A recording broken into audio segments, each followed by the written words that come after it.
I dropped down to my knees. I cried, said a little prayer. Lord, show me the way, oh please. And God, send me a ticket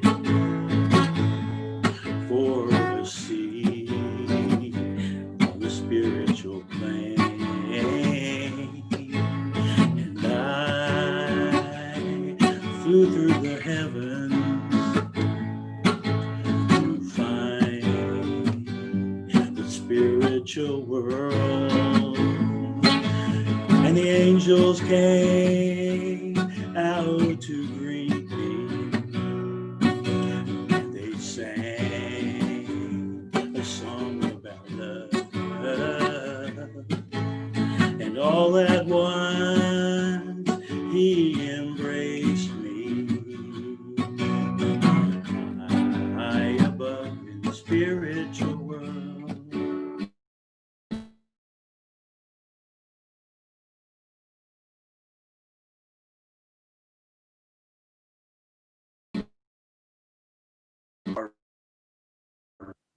And that, in a metaphorical way, really happened to me.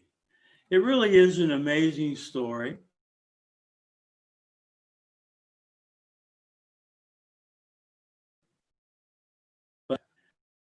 And the things weren't working for me. I was practicing law, and by the eyes of the world, I was successful.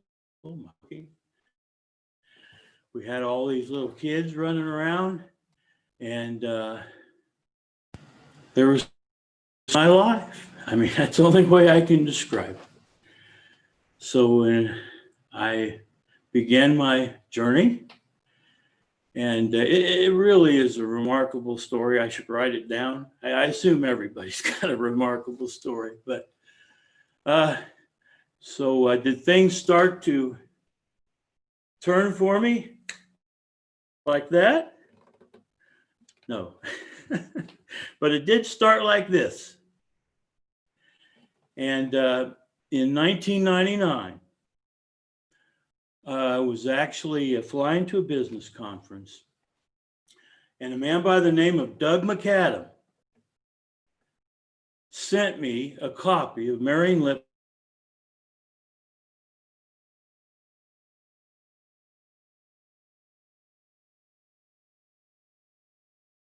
I started reading it. A copy of what? It's a book called Successful Self-Direction by a woman by the name of Marion Lippett. And if you've not heard of her name, write it down. Marianne Lippett. Marion Lippett. Marion Lippett. Lippett.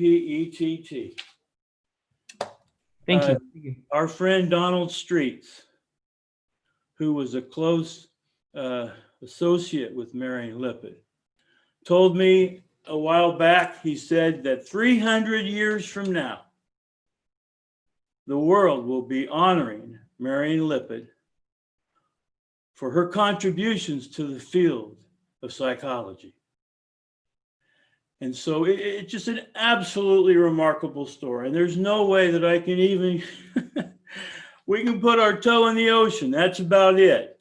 But I hope that with the words that I say, that you will at least understand that there is one person on the face of the earth who worships the ground that Marion Lippett and those that worked with her tread.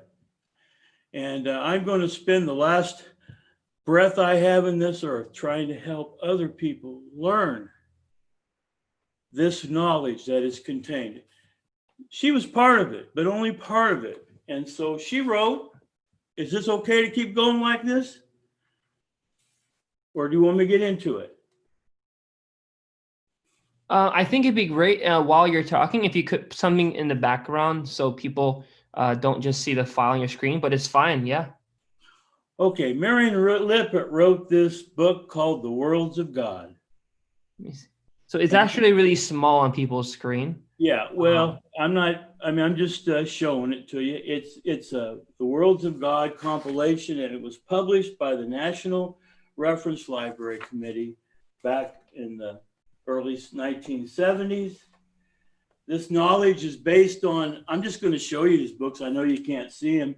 In the early 70s, there was a program for Baha'is called the Comprehensive Deepening Program. And a very, very important and well-known program. Justice Reigns and Central or Special IDs republished it a few years ago. This is based on the work of Daniel Jordan. I don't know if people have heard about Daniel Jordan, but he was a Rhodes Scholar, and he and others started a project called the Anisa model. So there are Baha'is that I think a lot of the younger Baha'is have never heard of this stuff. And so that's why I'm here today. I'm going to share with you what I believe is the missing link in education. We look at the world today. I was going to look at the newspaper, but every day somebody gets shot and murdered. We've got stories of people cheating each other. We've got people, acting out on their anger issues. We've got, fathers who turn their cars into road rage while their kids are in the back. We have grandmothers who shoot their grandsons in the leg because they won't take their iced tea cup off of the coffee table. We've got all things. We've got judges who put the janitor in contempt of court because he didn't squeak or oil his squeaky chair. People don't know how to act in ways that are in harmony with their purpose in life and their spirits. So that's just a little bit of background. I want to share as much of this as I can with you. Let me sing the second half of the song. This is what happens when you learn this knowledge. Okay? I'm flying high. I've been set free. I feel his love, I'm glad to say. My eye is on my fellow man, not me, because of that one special day when God sent me a ticket for a seat on the spiritual plane, and I flew through the heavens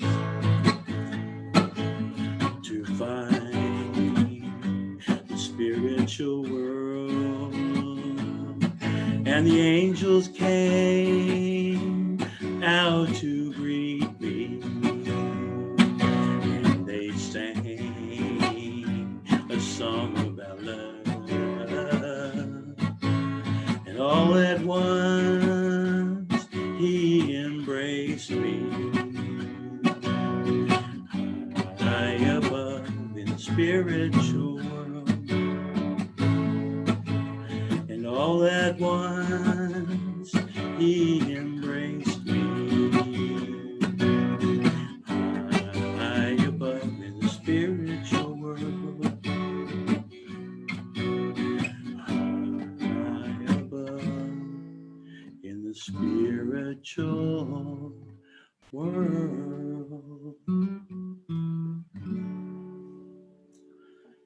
Okay, so that's what happened to me. I went from there to there.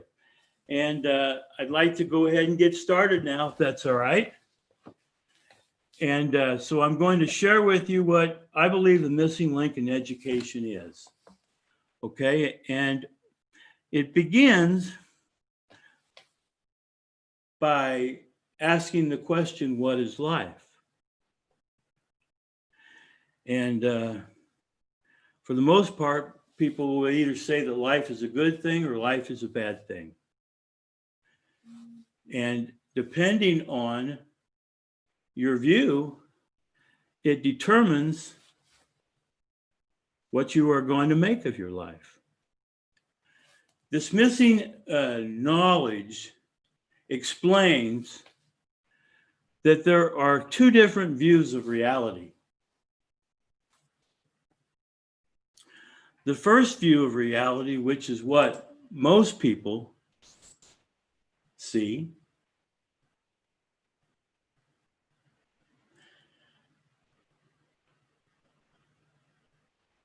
is called the personal or egocentric viewpoint. You're looking at life from the ground up. And all there is to reality is what your five senses bring. I can see, I can hear, I can taste, I can touch, and I can smell. This bubble is all there is to reality. But that's not all there is to reality.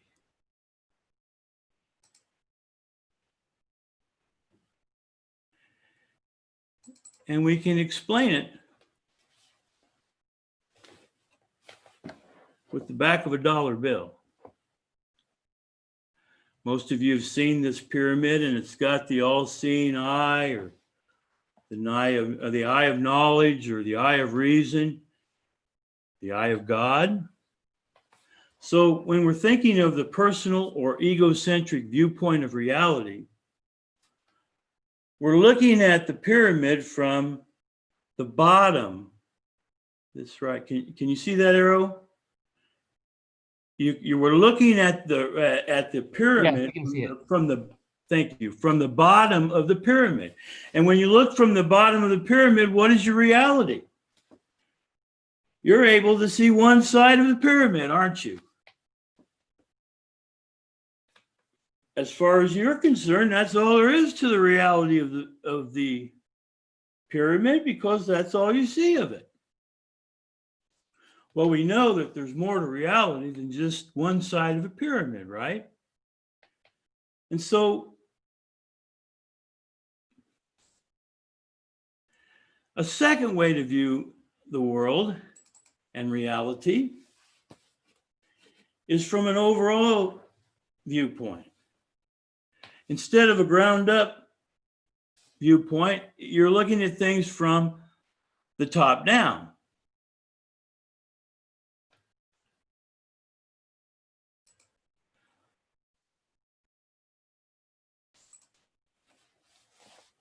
So when we're looking up from the top of the pyramid where the eye of knowledge is, what is our viewpoint? Well, we see that same side of the pyramid that the other viewpoint gives us. But, and here's where the missing knowledge is, we're able to see the other sides of the pyramid too. And so when we talk about what is reality, we're talking about being able to see all sides of that pyramid. And you will not be able to understand what reality is until you're able to see from the top of the pyramid. And so here's the problem that we have in the world. People are looking at reality from the bottom of the pyramid. Now, I titled this 9 Rules of the Game of Life for Aspiring Angels and Saints. I remember reading Abdu'l-Baha was the question. I might get them mixed up, but he was asked the question, what is an angel? I think he said something like an angel is an advanced soul. Okay. And then he was asked, what is a saint?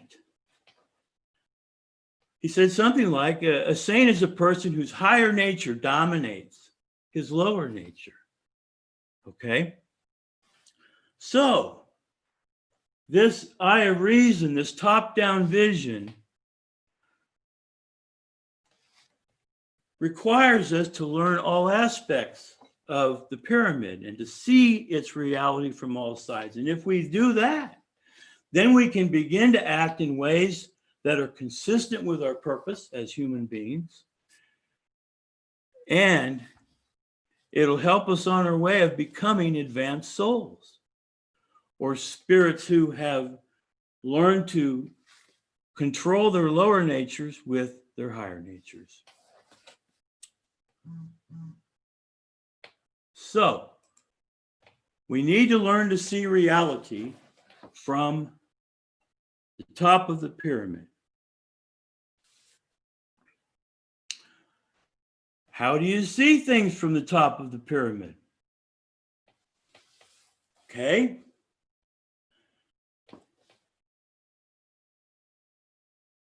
See if I can get to it real quick.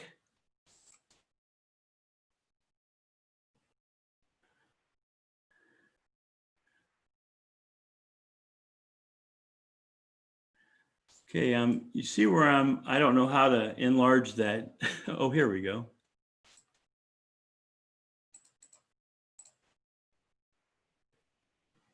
When you click on it, there's a scale underneath it that pops up, and you have to drag the scale. Click on it again. Oh. And now there's a scale.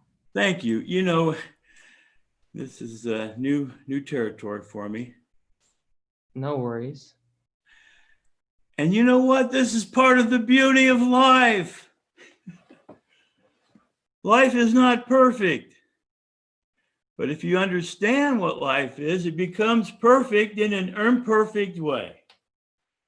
So here I do. I know how to use the Zoom now. I'm going to make it a little bit bigger.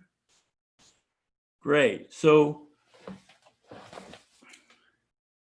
to see all sides of the pyramid, we have to first learn how to respond to the things that happen in our lives. You see that word STEM? It stands for a stimulus, okay? And here's a STEM. Since I can see you, John, this is coming right at you. This is a STEM, okay? Now, it stands for stimulus. Now, most people would look at that and say that's a problem. That's a potential problem. We could call this a damn warning signal. Now, I don't spell it D-A-M-N, I spell it D-A-M. This is a danger ahead, maybe, warning signal to John. And so you see that as a potential red flag, right? And you have no choice, but you have to do three things as you react to this stem that's coming at you. So what's the first thing that happens with that stem? You raise your hands up and say, don't. No, that's the third thing that happens. What's the first thing that happens? There's a signal that is coming to your brain telling you you're in danger. You see it, right? And that's called your K power, which stands for your knowing power. Now, how is it? Can I use you as my guinea pig? Is that all right? Sure. Okay, so how is it that you're able to get that brain transmission and to process that into my fist?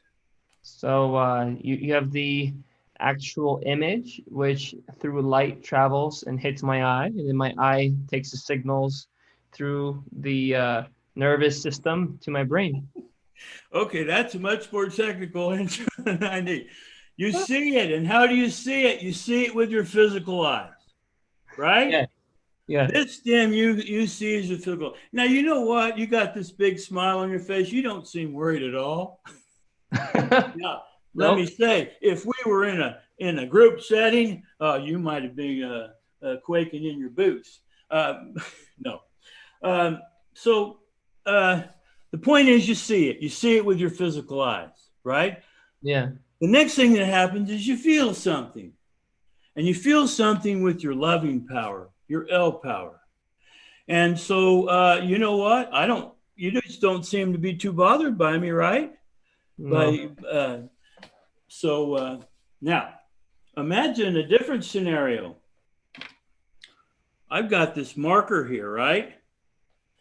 Now, this is not a marker. This is actually a dart with a pointy tip. Uh-oh. And so now I'm going to throw this at you, this dart with a sharp point. Now, if that were real, I would dodge it. no, that's the third thing. You would feel something first. Now, Oh, first yeah. of all, you said you would dodge it. It's apt to just land in your hand if you do that, right? Maybe. Yeah. Remember, this is a dart. Well, that's not okay. So the point is, you would feel something potentially different, right? You Yeah. see it, you feel it, and then you act. And the action is called candelicity, or your candle power, which is a combination of your knowing and your loving powers. Candelicity is like electricity. It has dual power. Electricity can heat you when you're cold. It can cool you when it's hot. But these are the three basic components to every reaction that you have, to every stim that you encounter. So, how many stems do we have in a day? Things like this, you know, can we say thousands? A lot of them. A lot of them. A lot of them. You know what? I've never done a presentation like this in this way. I spent half the day yesterday trying to put together a PowerPoint presentation. It didn't work. You know what? It didn't need to work. This all happened the way it was supposed to. And I'm going to take every bit of joy out of this as I can. It's not going to be perfect. It doesn't have to be. It just has to be real. So we have stem after stem after stem after stem. And so the first way to begin to understand, to see the all sides of the pyramid, is to recognize these three things. And so if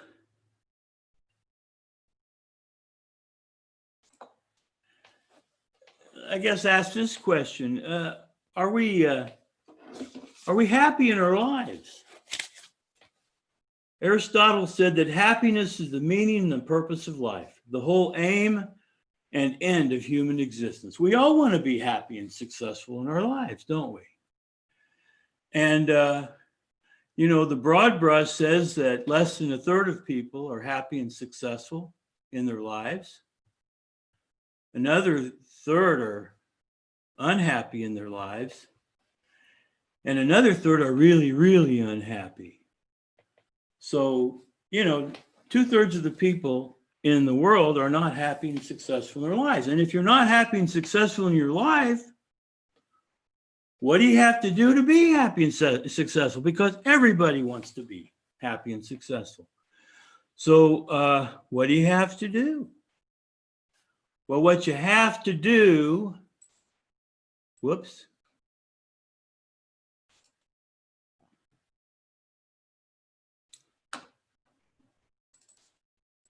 is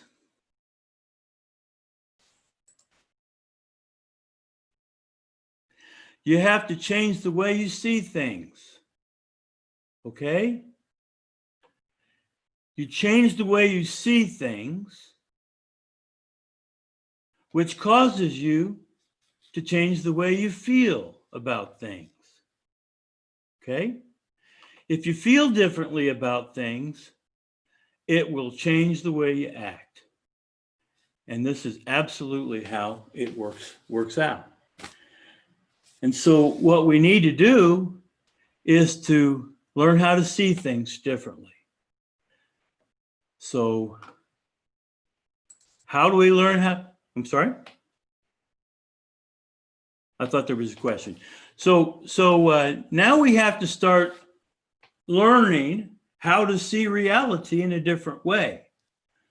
So the first thing we have to know, or we can talk about, is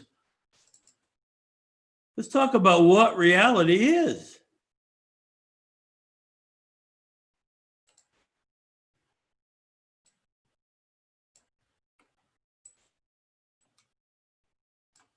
We talked about the two different viewpoints of reality. We want to see things from the personal or egocentric view and not the overall view. So here's a simple definition of reality. Reality is what exists. Okay, this computer that I'm on, it exists. And these lights are on. I mean, we know what exists. This is a physical body in the physical world. And the people with the personal or egocentric viewpoint, that's what they operate on, is the physical world. So the second and most important part of reality is what underlies appearances. So this pen, it's a physical object, but there's more reality to this object than this pen. So now we can talk about what all of reality is.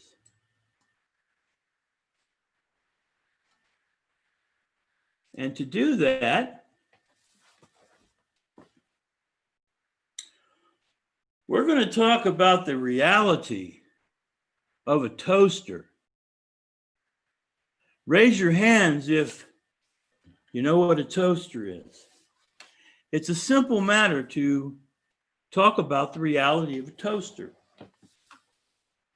Now, at this level, the bottom level,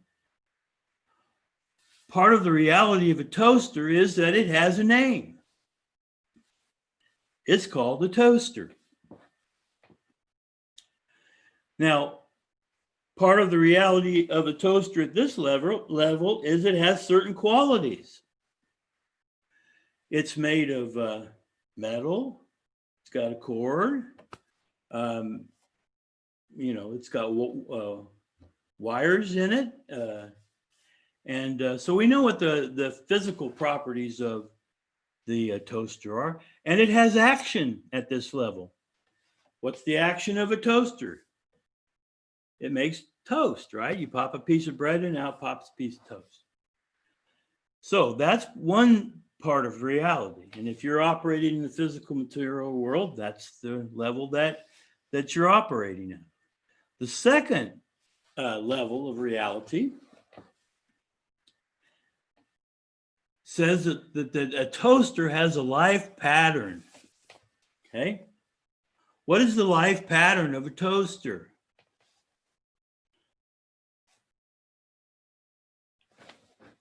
The minerals to make it are mined. Well, even before that, somebody comes up with an idea to make a toaster, right? The minerals, it's manufactured, it's put in a box, it's shipped to your home, you pull it out of the box, you plug it in, you make a piece of toast. Tomorrow you make a bagel. The next day, English muffins. Each one of those steps makes up a part of the life pattern of that toaster. So eventually, what happens in the life pattern of a toaster? Eventually, it dies. There are different ways a toaster can die. My favorite way of illustrating it is when I taught this class in a jail years ago, and one of the inmates said at this moment, he said, my wife got mad at me, and she threw that toaster against the wall. And so that ended the life of that toaster. Crashed to the wall. Okay, so eventually the life pattern, if you set a toaster on a shelf for, you know, 1,000,000 years, eventually it would disintegrate and return to the earth. It would eventually die. So the third level of reality is the most important part of reality. And I like to ask people, what is the most important part of the reality of a toaster? Yeah, people don't get it very often. Satisfy the hunger. Oh, okay. I didn't know somebody could answer. Satisfy the hunger. Okay, you've gotten 1 out of 2 right, and that would be said purpose. The purpose is to satisfy hunger. It would also be correct to say, okay, no, purpose to make a piece of, to satisfy hunger. Okay. There's another part of the most important part of reality. It has a purpose and it has what? It has power. Okay, what's the power of a toaster? Somebody might say make a piece of toast. Well, actually, it's the ability to convert electricity from the plug and convert it into heat to toast a piece of toast. So that's the most important part of the reality of a toaster. And if you don't know what the purpose and power of a toaster are, how are you going to be able to deal with it effectively? See, if we remove this top level here so that you don't understand the purpose and power, what are you going to be able to do with it? So my friend Doug McAdam told a story years ago that he and his wife, they biked to Mexico, 1,500 miles, and they went into a small village where there was no electricity. And on the front porch, they saw a refrigerator. And you know what they were using the refrigerator for? To store their shoes. So, you know, if you don't know what the purpose and power of a thing are, you can't use it effectively. That's the point. So when we talk about the top-down vision, we have to understand that this is all of reality here. We have to also understand what the purpose and powers of a thing are. So, you know what? We are, in a way, like toasters, aren't we?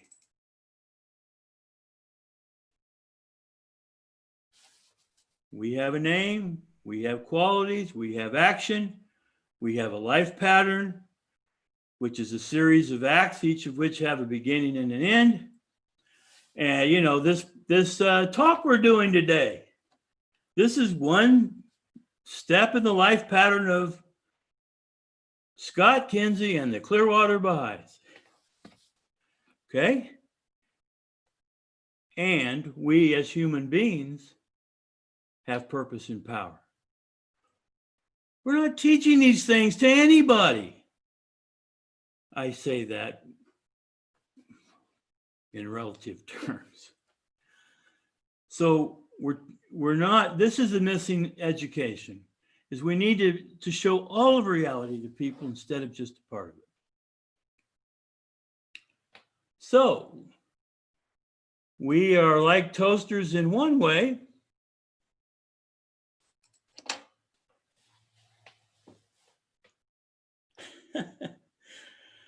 Watch your eyes bug out. We're a lot more complicated than toasters, aren't we? So when we talk about our reality as human beings, we have to dig a little deeper.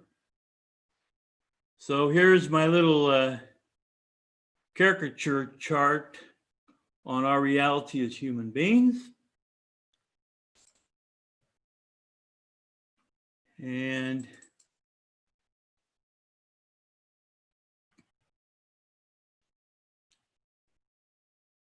whoops, wrong one.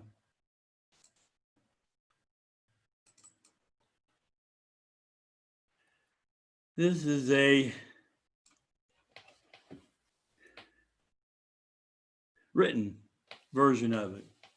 This is a complete map of human nature.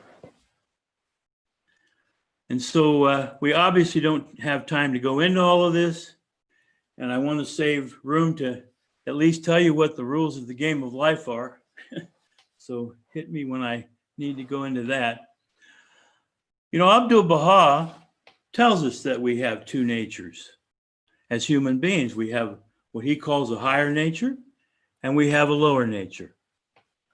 Okay, you might, have read the story from Robert Louis Stevenson, Dr. Jekyll and Mr. Hyde. You probably watched The Wizard of Oz. And Dorothy was asked by the good witch, are you a good witch or a bad witch? Okay, good witch is the higher higher nature, and the lower nature is the bad witch. You've seen the little angel on one shoulder and the devil on one shoulder. So as human beings, we have a higher nature and we have a lower nature.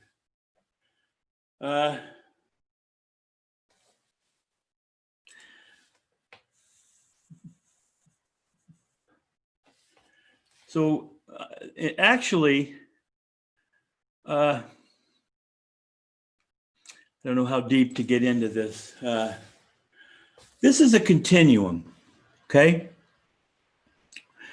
And where you are in your life may be here, you may be here, you may be here, you may be here.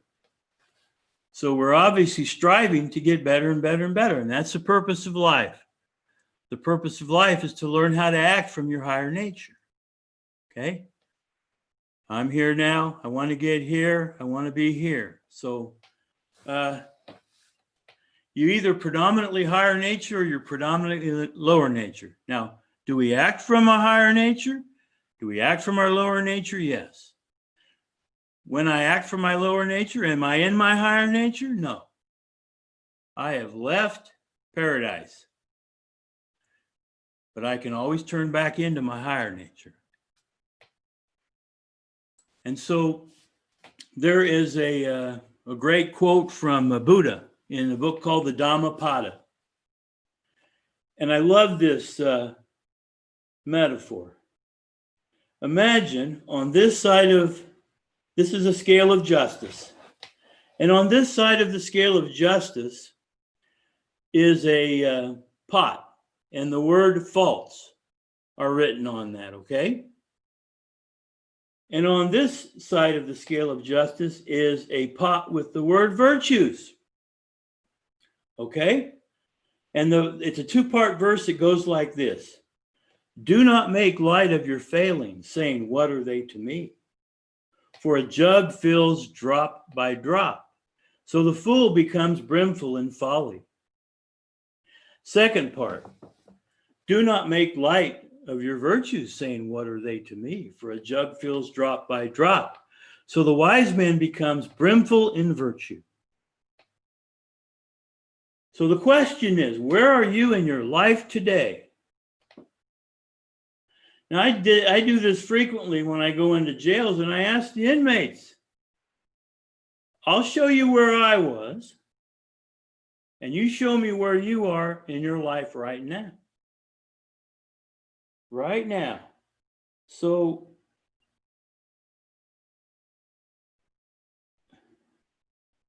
you might even want to do this for yourself at some point. Here's where I was before I learned this knowledge.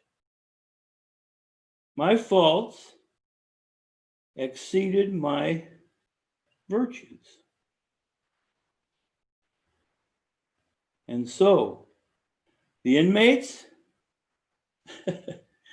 you lose my hand, because they say the floor The floor is not deep enough for me to put where my faults are. They honestly do that.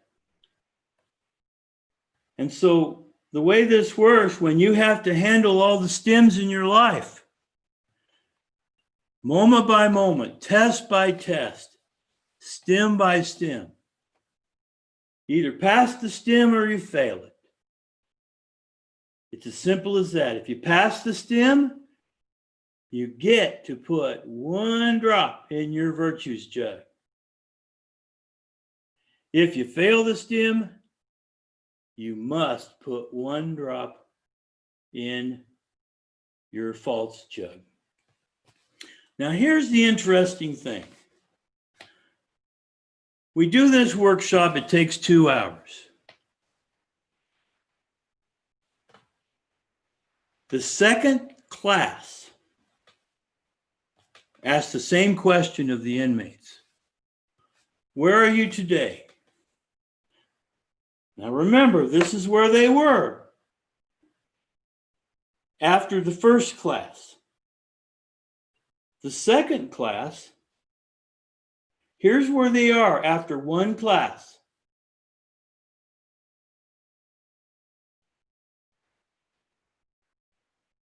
That's where they are. In one, from the first class to the second, they go from here to here. And I'm absolutely sincere when I say that. Now, why is it that their faults jug has a lot more drops in it? It's not because they've acted differently or they've even learned how to act differently. What has happened is they have learned to see things differently. And they're just starting this journey to see things from the top of the pyramid. And that's the beauty of this. When I first started reading this program, Successful Self-Direction, I read the introductory chapter. And all I can say to you is that when I read that on the plane, the concepts that were in that introductory lesson jumped off the page and right into my heart. I didn't have to read anything more. I knew at once that this was the knowledge that was missing and that I needed in my life. And so thank God I got it. And so my kids have all benefited from it. And it's not easy to learn it. It's hard. It's hard work. And you know how do you learn it? Well, the best way to learn it is to be around people that know this stuff, that know the higher nature. They're not easy to find. People, higher nature people are just not easy to find. Fortunately, I had Doug McAdam. We decided, I had an idea to start a program in a jail. He moved from Nebraska to Indiana. We started this program. A judge said he would start putting 10 inmates a week in the program. And so that was the beginning of it. But I had 2 years. Whoops, I'm sorry, I didn't mean to do that. I had 2 years of mentorship from him. And so you really do learn it by teaching it. And he was a person to ask questions to and get advice from. And he learned this program from Marion Lippitt. And so, I never met Marion Lippitt. She died in the early 80s. But I say, from her to him, from me to you. And so I am hopeful that in some way with this presentation, you will feel attracted. Your hearts will be attracted to this knowledge, and that you will in some way want to learn it. And you might want to help other people learn it. So in terms of opportunities available, everybody in the world needs this missing knowledge. Okay, I can keep going. So at any time, if there's any questions, I'll be happy to entertain them. But let me go a little bit deeper into this. Now, this is really interesting. Abdu'l-Baha says we have two natures, a higher nature and a lower nature, right? We've all heard that. Well, maybe we haven't, but now here's the interesting thing. Abdu'l-Baha says we also, as human beings, have 3 degrees. Huh? I call it, in our program, we call them levels of awareness. So, what is a degree? How can we have, how do 2 natures work with 3 degrees? I pose the question as the Big Bang Theory. They say, Salon, discussions. Now discuss. Wish we could. But that's, I didn't understand that before I had this.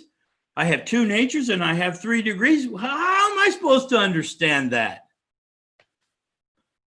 So here's how we understand it, if there are no questions.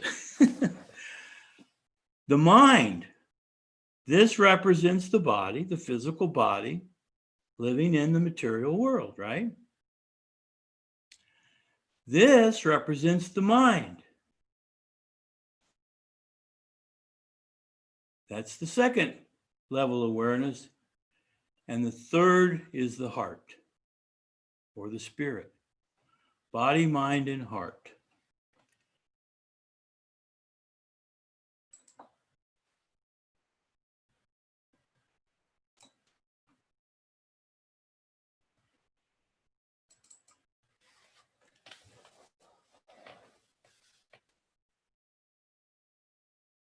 Let me thank you again for inviting me here.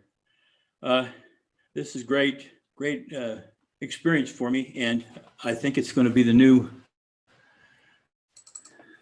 way of presenting this in many ways. It Waiting definitely for will my- help, especially with all the distance. Sorry? It will definitely help, especially with all the distancing we have to engage in at this point.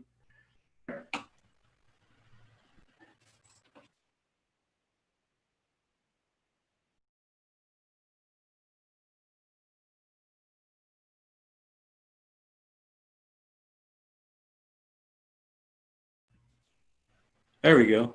Hello, I Scott. think I froze there for a second. Yes, you did. Can you hear me? I think we can. Yes. Uh,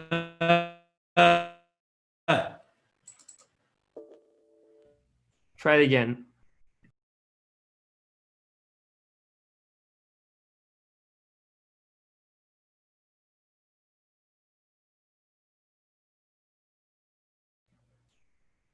All right. So, Scott, if you could reactivate your microphone. Your microphone's out right now. Hello? Yes, we can hear you better. All right. So what did I do? I didn't do anything. Was it Alt S, Jeremiah, that he hits? I believe that's the case. Yes. Yes, Alt S, please. To get what? To share your screen once more. Oh, Alt S. Yes. Okay, Alt S.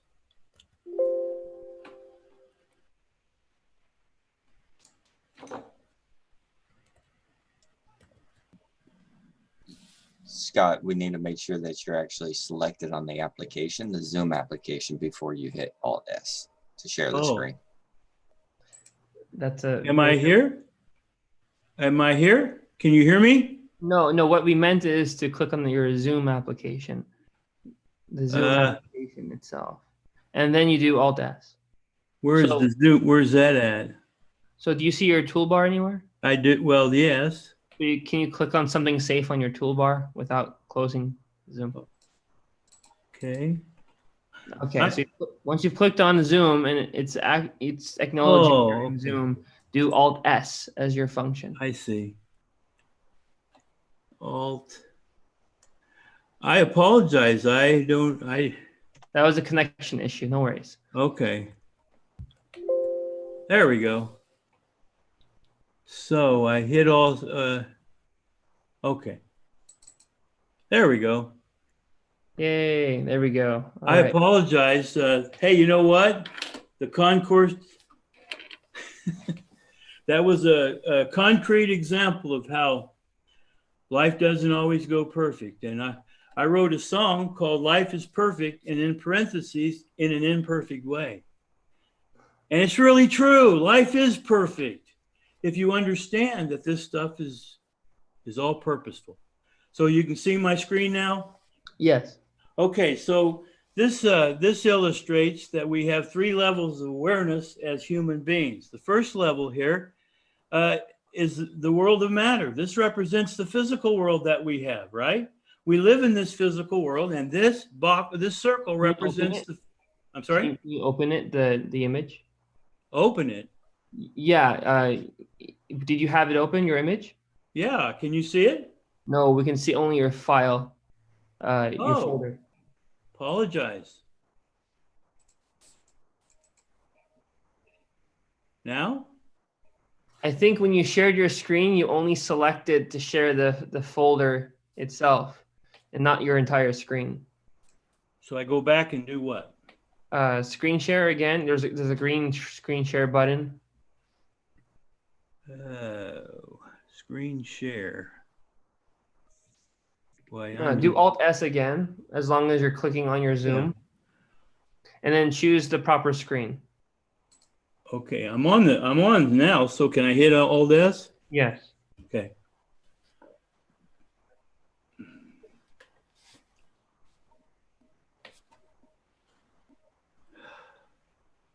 Alt S.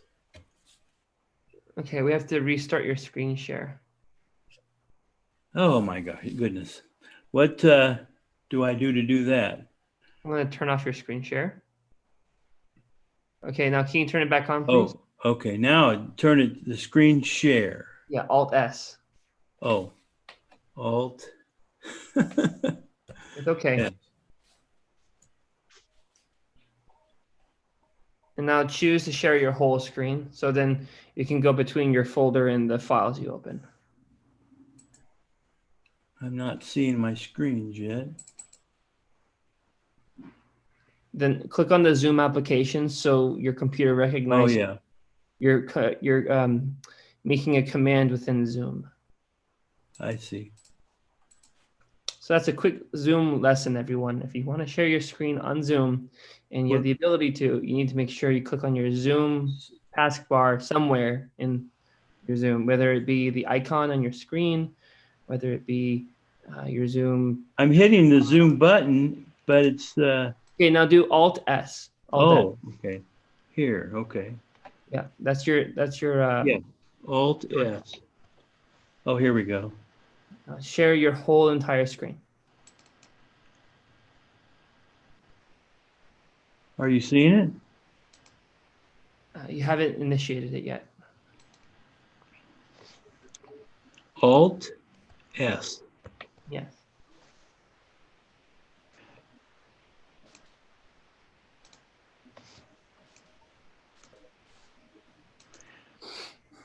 Alt S. It says quit Zoom, start Zoom, pin to taskbar, close window. Okay, click on taskbar. Click on taskbar. No, that is what this is. Quit Zoom. Okay. Do you see there should be a share screen option? I don't see no. Oh no. Well, it looks like we're gonna have to skip then to the topic of the angels and saints and not have a show. Well, I've got some charge for that too. Okay. Well. Okay. It's fine as it is. we'll go from here.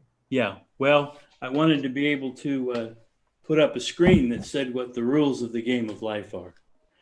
The Bible says that babies are born just a little bit below the angels. Doesn't say a bunch below, it says just a little bit below. And so if Abdul Baha says that an angel is an advanced soul, then what does a baby need to do to go up just a little bit? I say he needs to learn about the higher nature. And he needs to learn to see the pyramid from the top so that he can see all sides of it. And once he begins to see all of reality, then he will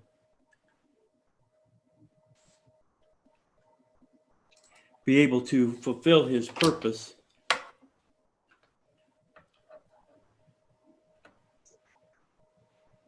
Do you see that by chance? Do we see what? The screen? Yeah. So I think it maybe because we cut off your screen share that it may not be allowing you to do it. But the intent was that you restart your screen share. So let's just try one last time. On your Zoom taskbar, you should have an option either on the top, the bottom. I don't know how you organize your screen. So down below, I'm looking at a video. Okay, you have your mute and stop video option, right? Oh no, I'm actually. Do you remember where you're able to unmute yourself? Well, I know what you're talking about. I do not see my box. I see you, but I don't see my box. So if you drag your mouse down to the image of where I'm at, my image. I have it. Okay, you should have an image that pops up and towards the end. It hides itself automatically, so you don't have to be annoyed by your taskbar. That's where the taskbar is going to be. Yeah, but I don't see my box like I see your box. I mean, talking to you, but I don't see my image. That's the point. That's how Zoom operates to make it easier for you. So, towards the bottom, you're going to see there's a taskbar where you have the option. That's where I have all the, Dropbox and Microsoft and Zoom and. Not that one. We're talking about Zoom itself. The Zoom menu, it's on the image where you see my face. If that's the main thing you see on the bottom, you're going to have all these other features: mute, stop video, security, chat, share screen. So I'm looking at. We're not talking about the taskbar for your computer. We're talking about the taskbar for your image, the one that shows my face on it right now. Okay. I cannot show you my screen because it's not going to work. It's not going to show my Zoom. I hear you.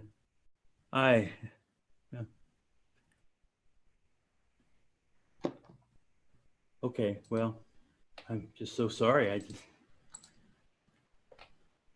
If you look at my image, yes, you see this screen on the I bottom? have all that. I do. Okay, this green button that says share screen.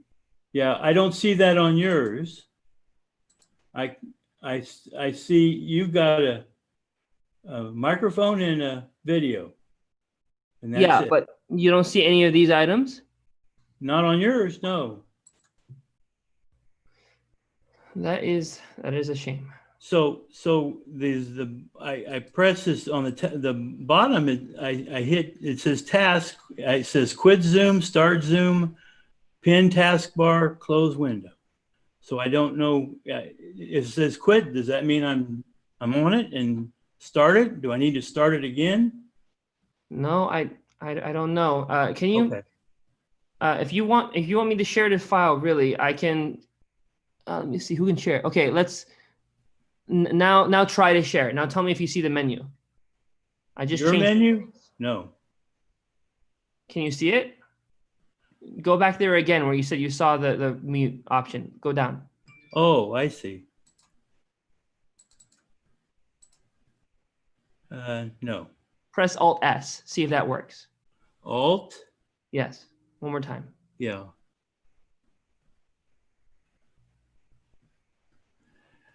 Where's all? Oh, there. Alt S. Did the option come up? It says no. It pressed the button. Leave meeting. No, I don't cancel that. Alt S?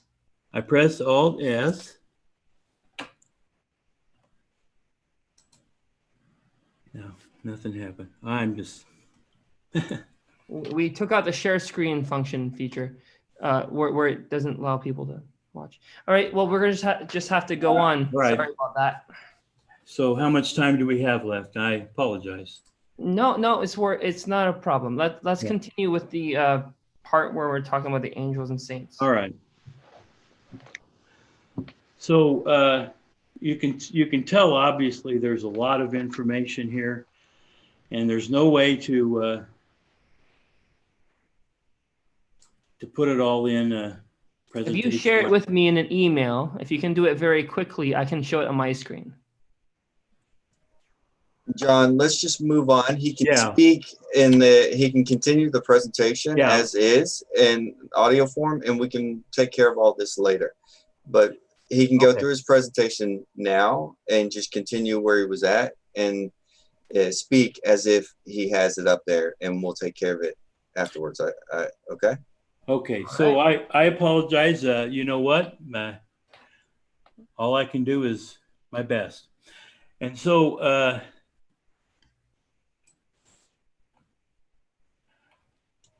So let's restart from the 2 natures and the 3 degrees, and then All right. just continue from there.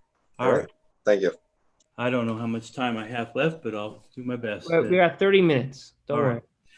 So we have 2 degrees or 3 degrees, which are body, mind, and heart. We have 2 natures, higher and lower. And so you saw my levels there. And the lower level is the body, and that includes the physical world. And each of these levels have purpose. And the purpose of the lower physical body level, material level, it's twofold. Our purpose is to survive at all costs, it's to kill or be killed, and our purpose is to self-reproduce. The knowing power of the body level, the bottom level, are the 5 senses, as we discussed before. The loving power, and once again, when we talk about seeing stems correctly, we have to see the knowing powers and we have to see the loving powers. And so the loving power of the body level is called self-love. And, you know, it's kill or be killed. I have to focus on my interest instead of yours. Now, the body level operates in 3 dimensions of physical space: length, width, and height. We live in a 3-dimensional world. And there is action from the body level. One is called TRAP, T-R-A-P, which stands for take and repeat anything pleasant. And the other way of acting is called, it's an acronym, S-P-U-F-F, which stands for stop or prevent unpleasantness through fight or flight. And so that's the only action that we can take at this level. We can take and repeat anything pleasant for us, or we can stop or prevent unpleasantness through fight or flight. Now that works perfectly for animals. It's all an animal has. The animal operates in the physical world, and it works perfectly for it. But we, on the other hand, as human beings, we have other degrees, as mentioned. The second level is called the mind. And it has purpose. The purpose of the mind level is called survival with altruism. I'll give you this example. I have 3 candy bars. Jeremiah, you get one. It's nothing off my skin to give you a candy bar. I'm sorry, but I need 2 candy bars. And if I only have 2, you're not getting a candy bar. So altruism at this level is we're thinking of the betterment of others, but only to a certain point. And it can be expressed in this way: I'll help you if it doesn't hurt me to. T-O, if it doesn't hurt me to. I asked an inmate once, or a class, can you give me an example of survival with altruism? And he said, heck, some of you are probably too young to remember the days before Kroger's had their fresh ID cards. There used to be a time when something was on sale and they just marked the price down. You went in and you bought it. And then they came out with this fancy cards, this card. We're going to give you a card and you're going to get a discount price, right? Well, they're not giving you anything you didn't already have before, but now you have to carry this card to get a discount. And he was right. That's a good example of survival with altruism, where they're giving you a discount, they're doing something to help you, but they're also doing it for a reason. They want to keep track of your spending habits so that they can market their sales to you. So that's a good example of survival with altruism. So this level has knowing power. We call it K power, and the knowing power is the power of the intellect. And as Abdu'l-Baha teaches, there are 4 or 5 components to the power of the intellect. One is the power of thought. One is the power of comprehension. One is the power of imagination. Now the 4th one is called, he calls it memory, but I call it the super memory, because I've had people argue with me about whether an animal has a memory. And I remember reading an article or hearing a report that a goldfish has a memory of 3 seconds. Okay. We're not going to debate the question of whether a goldfish has a memory or not. Let's just recognize that the human memory is not anything comparable to what, if anything, an animal has. Now, the 5th component of the intellect is called the common faculty, and many people haven't heard of that before. The common faculty uses the power that comes in from the 5 senses. And it is able to convert that knowledge from the 5 senses in a way that the other powers of the intellect can use. You know, for example, you hear a sound in the street and it's a fire truck. Well, okay, how is it you know it's a fire truck without seeing it? Well, your 5 senses heard it. You heard the sound of the fire truck. You have a memory of the sound of a fire truck, and you're able to use those other powers to understand that that's a fire truck there. And so a good example for the common faculty is this. I have to chuckle because I've already demonstrated that I know practically nothing about computers. But I do know this, that there's this thing in this computer called the central processing unit, the CPU. I can't go much farther than that, but the CPU is able to convert, you know, you're typing on a keyboard, right? If I want to type, put a letter W on the screen, what do? I push a button on this computer keyboard that says W. Well, is that a W? No, it's a physical act, But the CPU is able to take that physical act and convert it into a W on the screen, right? So that's a really good example of what the common faculty, I think it's a good example of what the common faculty does. This level has loving power. It's called self-love with altruism,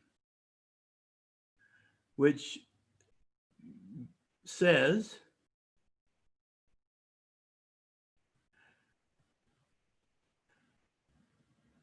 I'll help you if it doesn't hurt me to. I got to remember with the survival with altruism, that was an example where I'll help you if it helps me to. No, I'll help you if it helps me to. That's survival with altruism. I don't know if I said that right before.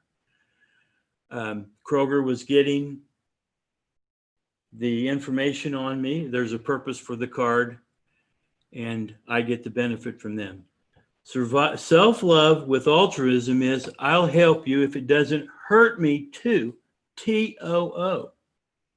Okay, so that's the difference. And a good example of that is a quote from Mark Twain, who talked about bankers. And he says that a banker is a guy who'll give you his umbrella when the sun's out. And he'll want it back as soon as it starts to rain.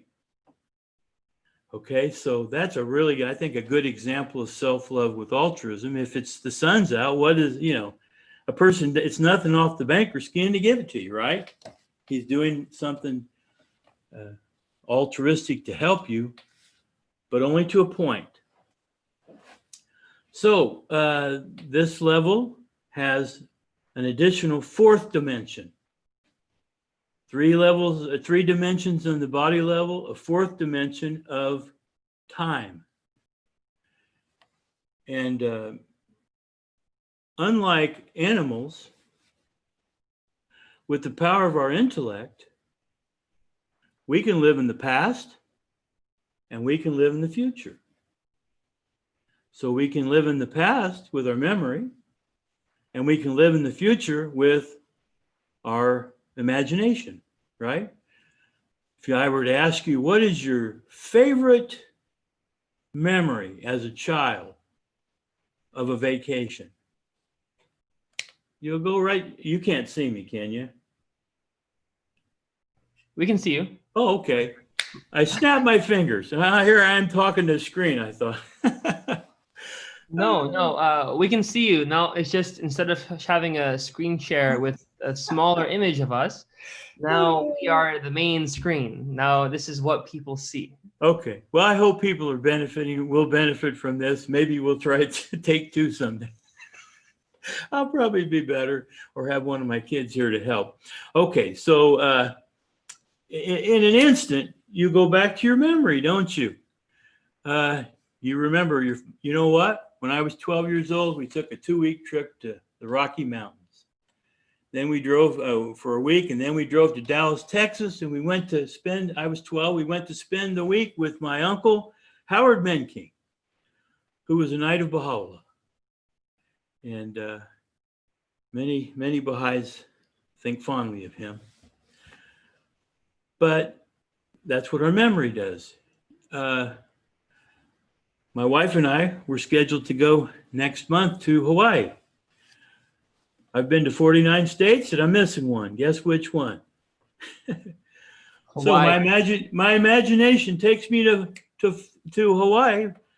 But guess what? My wife says, I'm sorry to inform you that we've had to cancel the Hawaii trip because Hawaii's quarantining. You get there, you got to stay there quarantined, self-quarantining for 2 weeks before you can do anything. And she has informed me that we will not be doing that. So I can still imagine going there. So I'll have to actually do it another time. So that's the 4th dimension. We add the dimension of time. Now, the action of the middle level is called lift, which stands for Look into the future of things. It's where it's, imagine was it a lady with a crystal ball? She could see that. Genie, is it? Or I don't remember. Crystal ball. We can actually imagine Fortune teller? A what? Fortune teller? A fortune teller. Thank you. Oh, imagine her with her crystal ball. You have the power to imagine consequences to your actions, right? Before you undertake them.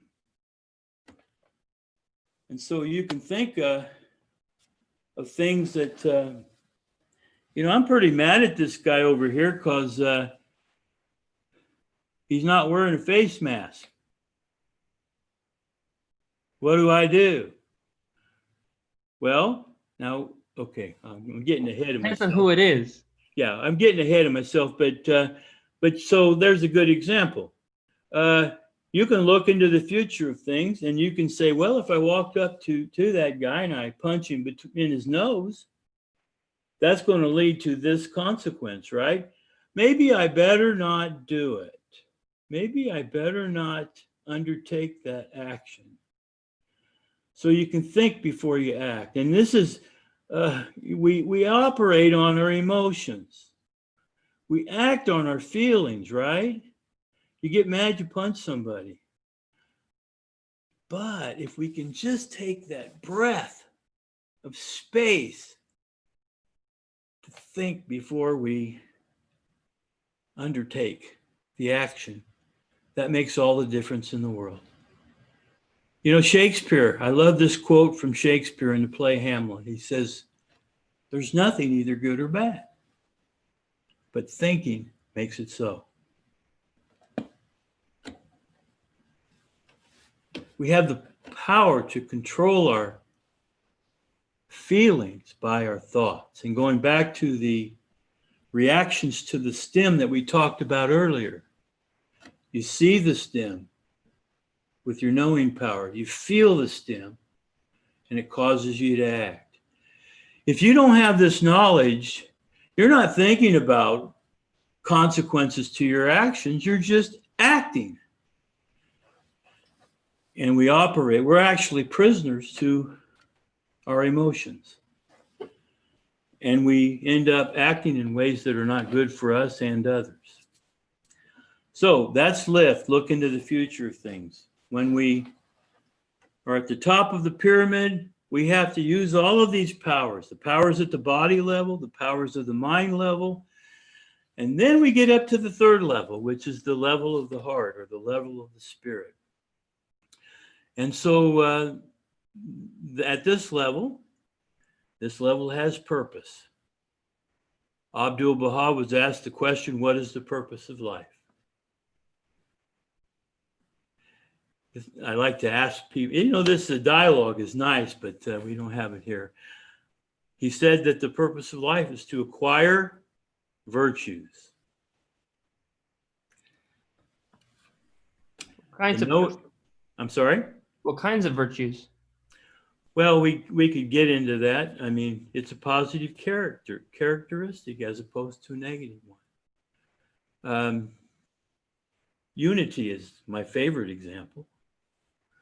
Oneness, faithfulness, compassion, all of the qualities of higher nature behavior. This is why we're here. You think about the baby that's in the mother's womb. Life as it knows it's good. It's got all its meals, its housing's covered, but then it dies. It dies into a new world. But yet it's born into this world. And while the baby was in the womb, it was still growing fingers and toes and ears and such. And well, it didn't need that stuff in that world. It needed it in this world. So it was preparing itself for the next world. And so in a way, we're growing fingers and toes and ears. They're proverbial in this world that we're going to need in the next world. And so those are the virtues. When I can show my love to my fellow man and fulfill my purpose, then I will. You know, I'll just say a good example. Look, you're not frustrated with the way this thing went. I'm not frustrated. This is life. And you know what? I wish it would go perfect, but it's not meant to be. So let's work on the, I'm The sorry? benefit of recording this is that afterward, Jeremiah will be able to come back and use your material you give us, and we'll be able to even put it on the screen anyway. I'll put him to the test. It's going to be a week project anyway. 1 week, not WEAK. But, this is a good example where is it good or bad that this happened? It just is. As Shakespeare said, there's nothing good or bad, but thinking makes it so. So when we talk about a stimulus, you can look at that and say that's a problem. That's a potential problem. But with this knowledge, you don't say that. You say this is an opportunity. You say thank you. The hidden words tell us we should ask God for tests. How many people do that? Ask God for tests. You know what? You start thinking in this way, and more you begin to ask for tests because you understand these are all gifts to us. And you know what? Sometimes you act right. You get to put a drop in your virtues jug. Sometimes you act wrong. You got to put a drop in your faults jug. You know what? Go to bed, get a good night's sleep. Tomorrow, pick up, put yourself up by the bootstraps and start tomorrow. You know what? Doing right tomorrow. As the ancient Chinese philosopher Lao Tse, there really was an ancient Chinese philosopher, many of them actually. He wrote a famous book called the Tao Te Ching. And in that book, he said, if you're depressed, you're focused on the past. If you're anxious, you're focused on the future. If you're at peace, you're focused on the present. This moment is all we have right now, right? Tomorrow will come when it does. Yesterday's done. If you're going to go back and be upset about what happened yesterday, you're missing out on this moment in front of you. And it's not, well, it's moment by moment, test by test. Okay, so where are we? So we're learning the virtue of patience here. You guys are learning the virtue of forgiveness of me for, I'll say it. But yet you're also probably very empathetic. You're understanding that, look, this guy's a lot older than us young people. So we'll cut him a little slack. And, Jeremy can, what is it? Something about making something dirty pig clean or something. I forget. What's the phrase? Okay, so the knowing power, this level has knowing powers. There are actually two of them. One is the power of faith. Now, there's several definitions of faith, and I love them. The simplest one, for me, faith is trusting someone who knows more than you, right? You have to put somebody on your list that knows more than you. So who do you put on your list? I have lots of people I put on my list. If you don't put anybody on your list, you're going to be operating only from the body level. You're not going to achieve your purpose, your happiness, and your success. You have to put somebody on your list, or then it's just your own ego going at it. So oftentimes I ask this question of inmates in jail, who do you put on your list? And everybody says, I put Jesus Christ on my list as my Lord and Savior. Well, you're putting him on your list as trusting someone who knows more than you, which means that if you put him on your list, you have to be prepared to do what he tells you to do, right? And when Jesus was asked, what do you do if somebody slaps you on the cheek? What does he say do? Turn the other cheek. That's right. Now, these guys in the jail go, well, I am not doing that. It's going to be on, I'm going to kill him, or, whatever. Well, okay. If you're not prepared to do what Jesus tells you to do, then take him off your list, because you don't trust him as knowing more than you. You got to put somebody on the list. The other knowing power at this level is the inner voice. It's the power of intuition. It's your conscious speaking. A spiritual person would call it the Holy Spirit that speaks to you. You can always consult the Holy Spirit, and it'll guide you in your decision making. Now, On that basis, there's a question from someone in our community who's asked, in regards to faith, is that why consultation in the local spiritual assemblies are so important, so that each community has by default people on their list to trust? Well, my answer simply with that is, we know the value of consultation as Baha'is, and, the notion that two heads are better than one is absolutely true. Now, we all can go through examples of consultation that went awry.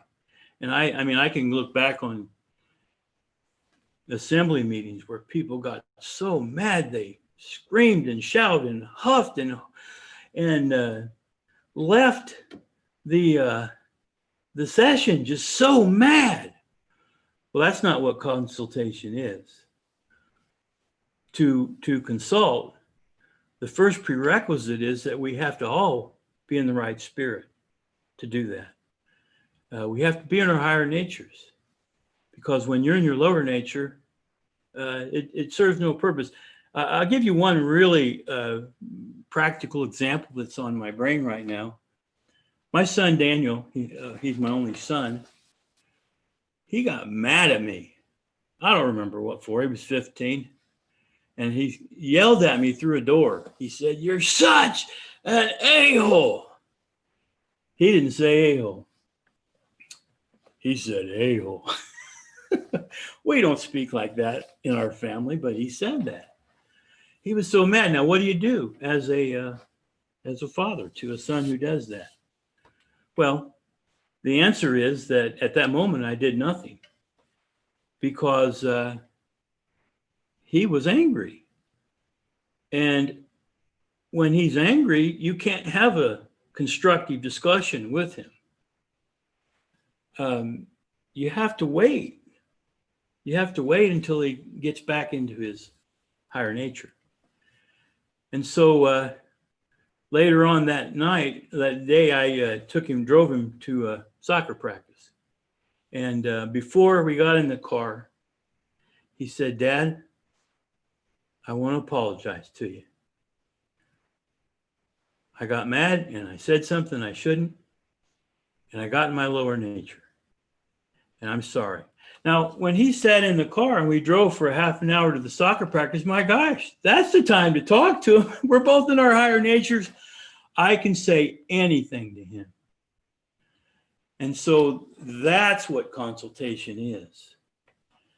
And so, if you're talking about faults in the context of consultation, you have to be really careful. You have to figure out how to say something from your higher nature. And Abdu'l-Baha spoke very, don't say anything to sadden a heart. And if you got something to say to somebody, you say it from your higher nature.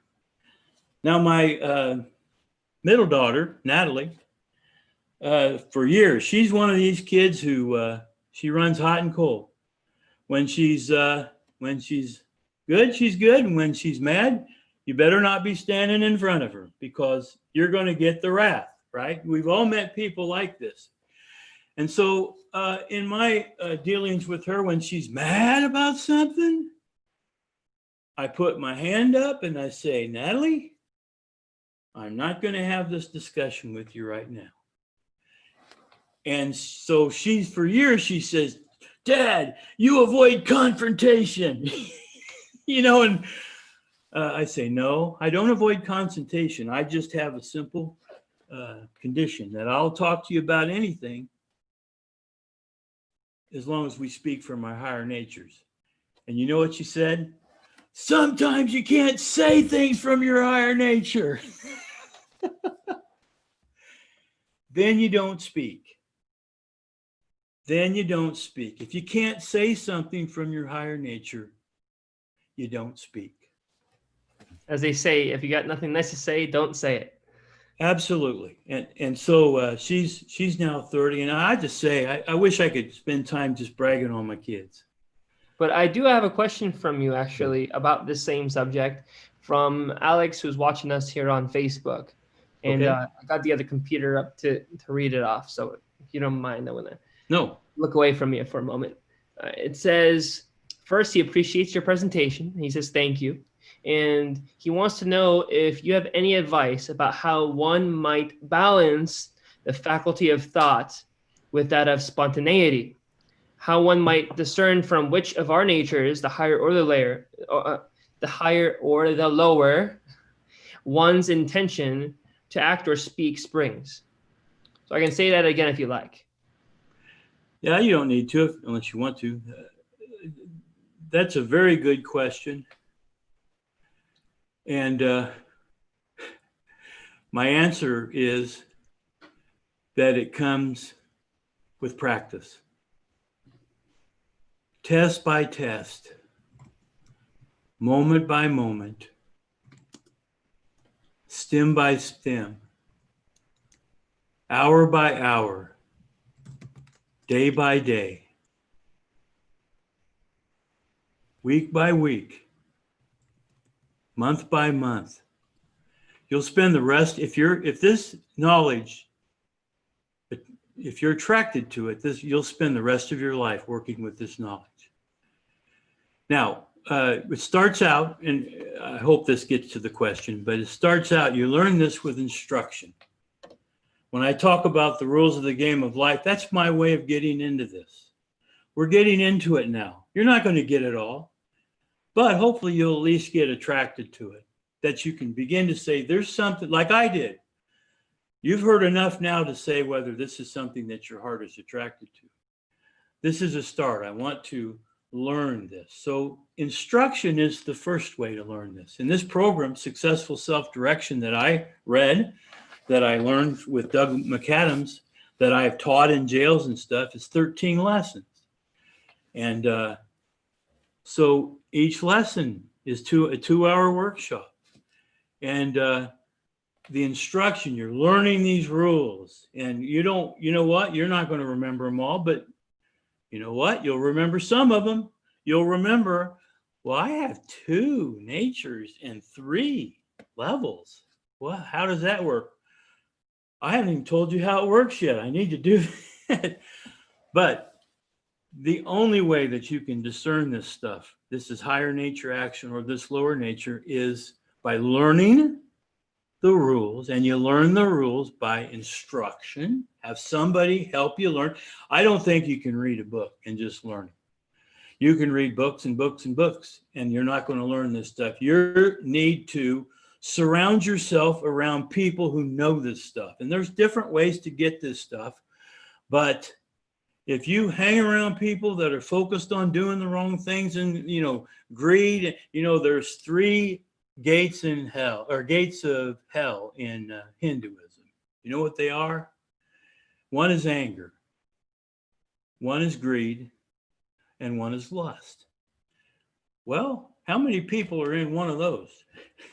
A lot of people are in one of those people, or in one of those. If you hang around those people, you're not going to learn this stuff like you would if you hang around higher nature people. You connect with people, the scriptures all say this. You associate with the righteous and you flee the ungodly. And so instruction is the first way to learn this. The second way to learn this is called mentoring. And that's where you seek out, you call up somebody who knows this stuff and say, hey, I got this situation. We were talking about consultation earlier. You know what? I need to consult with the assembly about this issue that's troubling me. I have this addiction that I don't know how to, and think of all the addictions. Oh my gosh, all these addictions that are destroying people's lives. And when you act out on your addictions, you're not just hurting yourself, you're hurting people that you love, people around you. We just could talk on and on about this, but mentoring. So you get wisdom from people that know this stuff. I'll just mention the name Don Streets. If you ever have a chance to talk to Don Streets, do it. He's one of these people who's lived this stuff all his life, and he's so brilliant. So surround yourself around people and be mentored and teach this stuff yourself. And then the third way to learn this stuff, practice with feedback. You know what? You got these concepts, and go out and live your life, and you start trying to work these concepts. I mean, we can give you an exercise for next week. Give one example where you got mad at a store and what you did to try to react to it in the right way. There you go. You bring that to the class the next time. Practice with feedback, and you discuss what worked and what didn't work. I can give you lots and lots of examples. We don't have time for examples. I'll give you one quick one in business. When my kids were little, there were no groceries in the house, and I had to go to Kroger at 6:30 in the morning to buy some stuff for the kids to eat for breakfast. I go in there, big, huge Kroger. There's one guy working the whole store. He's outside smoking a cigarette. And I walk in and I buy my things, and they have their 10 for $10 specials. And I bought 10 bottles of soda pop that my wife's addicted to. And I went to ring, and the checkout self-check wasn't open. The only lane that was open was the 20 items or fewer. And it's lit, and he's out smoking a cigarette. So I'm standing there waiting from him to come in. He looks in the window, finally sees me. He's an old guy, heavy set, walks in the store, waddles his way all the way over there, and takes one look at my order. And you know what he says? In a lower nature way. He says, I have to ring up each one of these effing things separately. Now, he didn't say effing. He said effing. Now,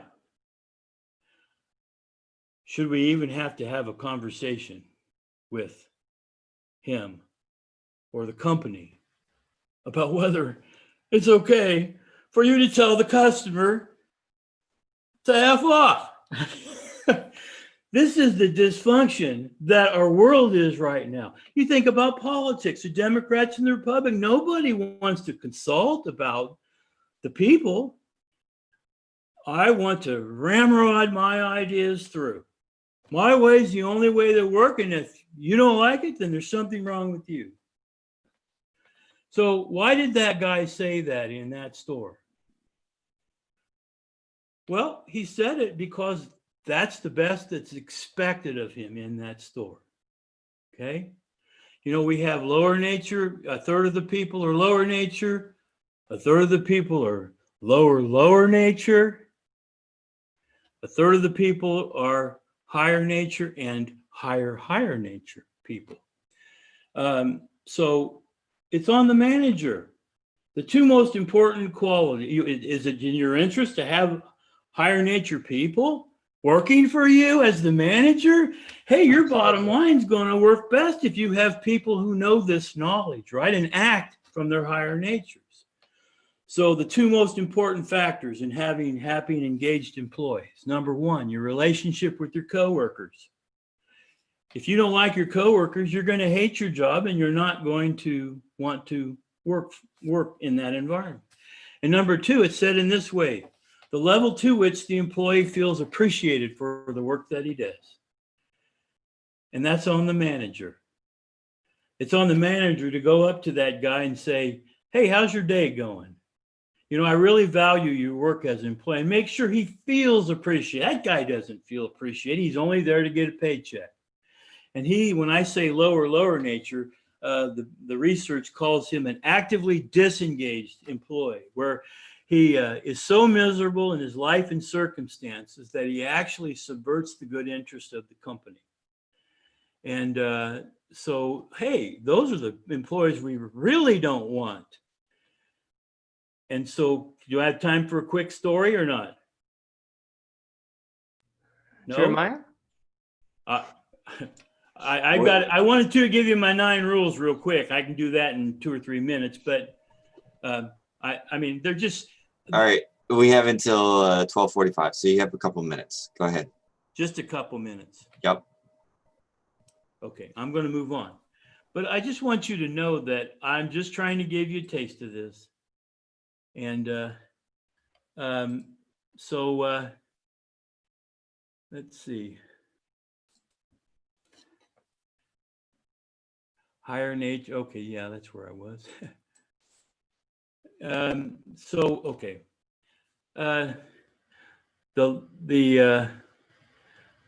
loving power is selfless love, which is the opposite of self-love. The purpose, Jesus said, there's no greater love than this, that a man will lay down his life for another. That's the highest form of love, is to serve your fellow man. And the highest form of love is for you to lay down your life for another. It doesn't mean you have to die completely in this physical world. If you do something from your higher nature, if you want to show love to your wife and you give her a hug, or you want to go out and do a project with your son or something, you're giving up a little portion of your life. That's what selfless love is. So there's a 5th dimension that we operate on. We add purpose and power. To a spiritual person, it's revealed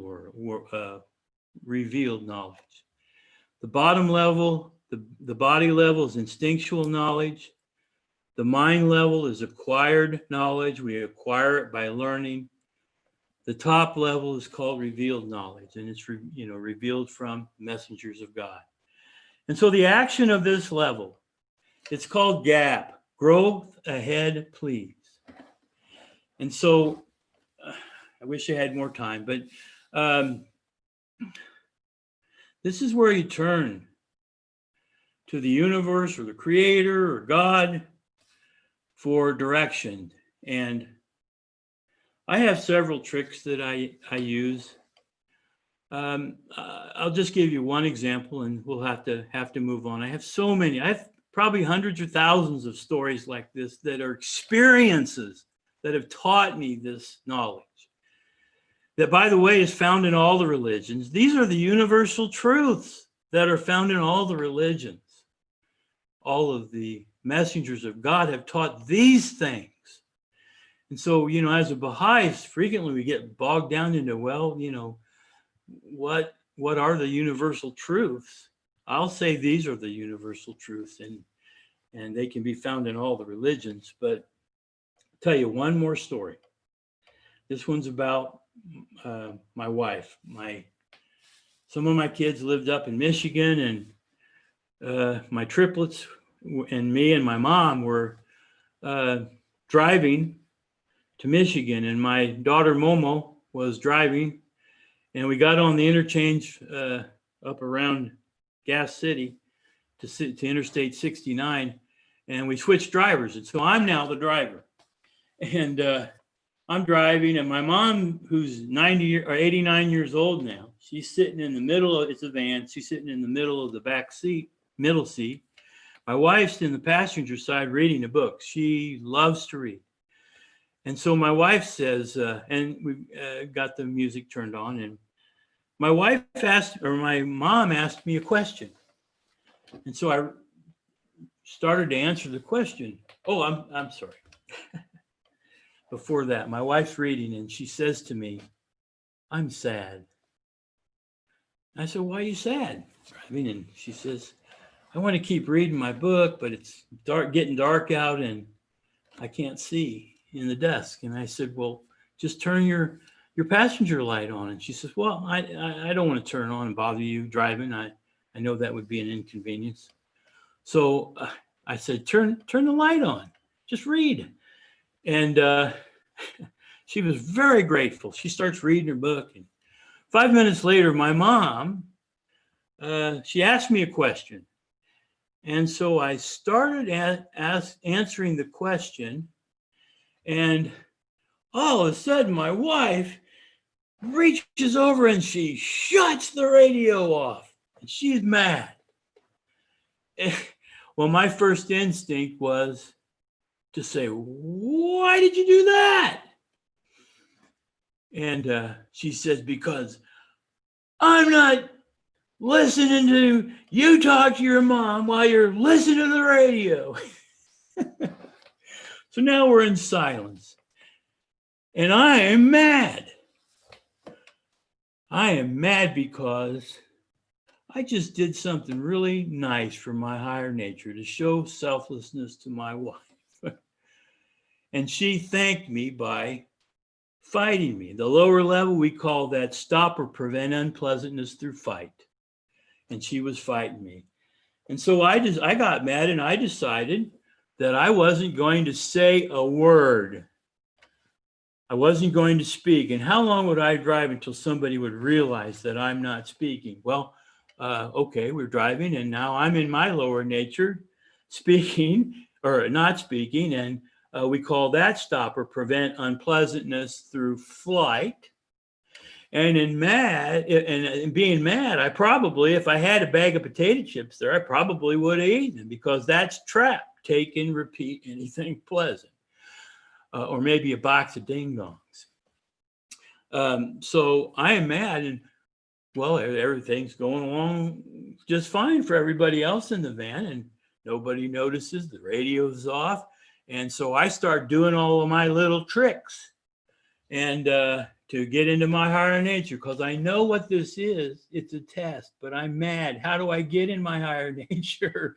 I know I want to. I wish I wouldn't get mad. How do I get in my higher nature? And I tried all my tricks. I got lots of tricks. One of my tricks is to say the greatest name. Abdu'l-Baha says, the greatest name, Allahu Abha, should be found on the lips in the first awakening moments of early dawn. It should be fed upon by constant use in daily invocation, in trouble, under opposition, and should be the last word breathed when the head rests a pillow at night. It is a name of comfort, protection, happiness, illumination, love, and unity. Well, that's pretty much everything. So I say that over and over and over again. And by the way, I say that over and over again all through the day. I do what Abdu'l-Baha's advice is. And I say it when I'm happy and I say it when I'm in my lower nature. But nothing was working for me. I have some more tricks now that I use.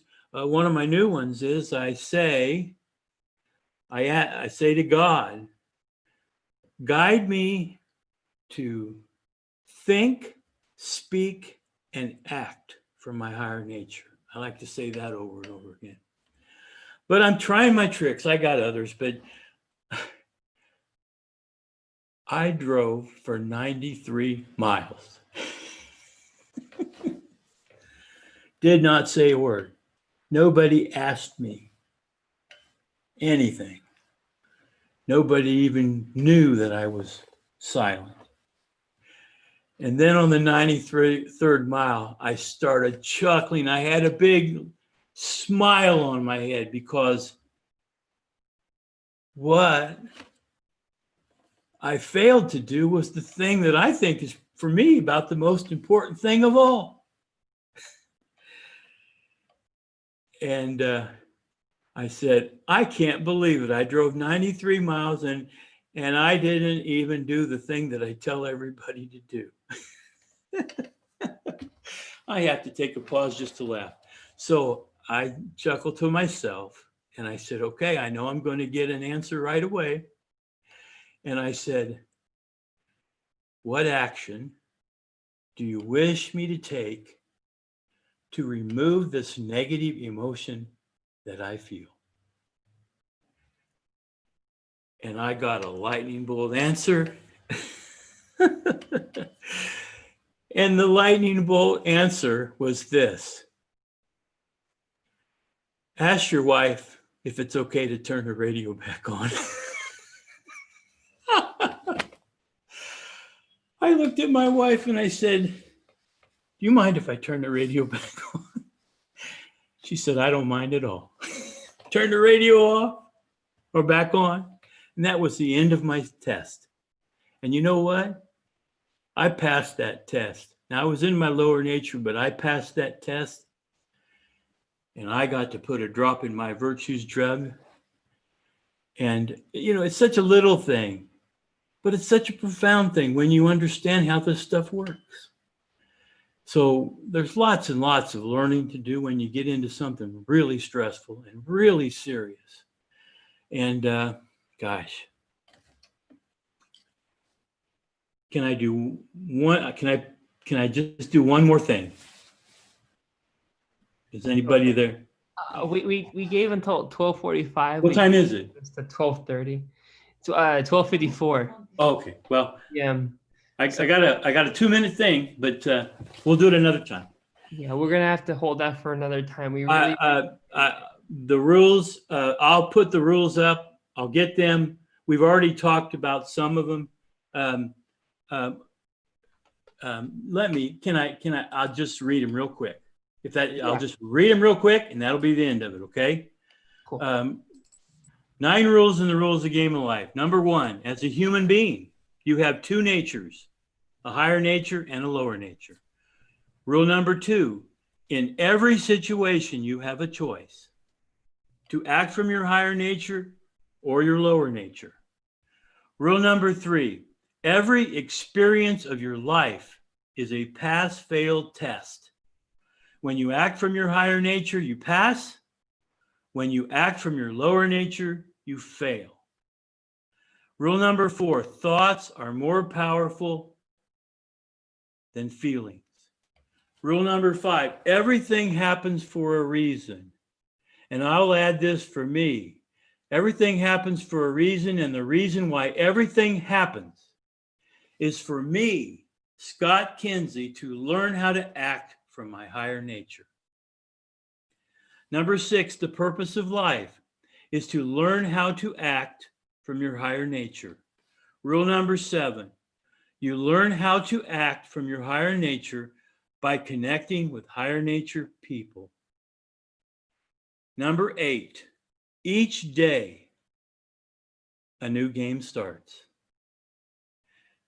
And rule number 9, if you want to have a Hall of Fame career in the game of life, you must win as many games as possible.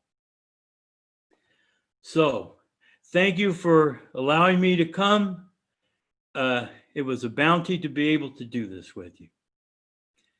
If anybody wants to talk with me further or have me help steer them down the line, I'm happy to do so. We really thank you for your time, your energy, and despite our little hang up, which by the time everyone watching this will not really have to worry about anyway after this fact. With the people here on the Zoom with us now, we appreciate your forbearance with our little hang up that we had in the midst of the presentation. But as you see, in this presentation, we did a lot, we covered a lot, and it was very worth it. We appreciate it, Mr. Kinsey, for appearing here today with us on Zoom, and we look forward to having you again. And we will definitely learn from all of our experiences that we got from this very comprehensive introduction, yet so much not enough. We are so We did not even scratch, I feel, the surface of We the did wealth not. of knowledge. And then if I could suggest, invite Don Streets to come and give a talk. He would add a lot to this. But thank you so much for having me. And let me also say that this is a real help to me. This is the first time I've tried to do anything like this. And this will help me in my ability to present it to others. Well, you are an amazing speaker, and we really appreciate you appearing here today. And again, we look forward to having you, as we know you've come to Clearwater years ago and made a presentation in person. We are looking forward to having you again online. So as this crisis, the coronavirus crisis continues, we'll be continuing these online presentations weekly. Feel free, if you're watching this from wherever you may be right now, that you look at www.clearwaterbaha'is.org, and you'll see our events that are posted. And if you see that we still have our Zoom meetings going on, you'll know that probably we're still doing it. And if you want to see our previous videos, you can go to youtube.com/user/ClearwaterBaha'is/live to see our live videos, or just take the live off and go to our page, Clearwater Baha'is. Thank you again. We appreciate your time, and we hope you have a beautiful Sunday.